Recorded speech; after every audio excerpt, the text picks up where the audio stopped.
ব্যাঙের ছাতার মতো নগরীতে গড়ে উঠেছে বোতলে পানি ভরে বিক্রির কোম্পানি। আর এদের সুবাদেই মিনারেল নাম করে পানি পৌঁছে যাচ্ছে সাধারণের হাতে। তবে এই বিশুদ্ধ মিনারেল পানির নামে আসলে কি পান করছেন তারা? এই দৃশ্য দেখে কেউ কেউ কপালে হাত দিতে পারেন, হয়তো দিচ্ছেনও। তবে পিলে চমকানোর মতো আরও কিছু মিলল উত্তরার এই কারখানায়। নিয়মিত ওয়াসা লাইনের পানি এই বোতলে ভরে ভ্যানে করে পৌঁছে যাচ্ছে ভোক্তাদের হাতে। জানতেও পারছেন না কালে ভদ্রে পরিষ্কার করা হয় বোতলগুলোকে।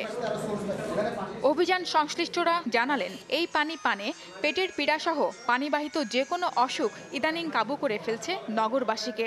এমনই কয়েকটি অভিযোগ পেয়ে কয়েকটি পানি কোম্পানিতে অভিযান শুরু করেন নির্বাহী ম্যাজিস্ট্রেট সেলিম হোসেন।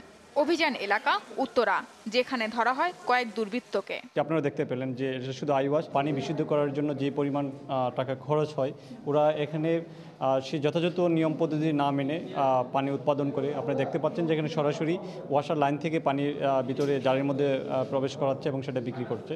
তো সেই ক্ষেত্রে অনেক ক্ষেত্রে আপনারা অনেক কম মূল্যে বিক্রি করে। ম্যাজিস্ট্রেট অপরাধের ধরন অনুসারে রায়ও ঘোষণা করেন।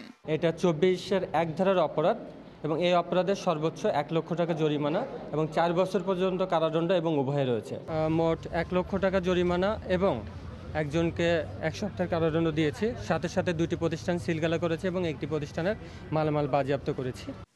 পুরোটাই লাভের ব্যবসায় সামান্য এ দণ্ড ব্যবসায়ী নামের বিবেকহীন এসব লোককে একই কাজে ফিরে আসা থেকে কতটা বিরত রাখতে পারবে প্রশ্ন হয়ে রইল তাই।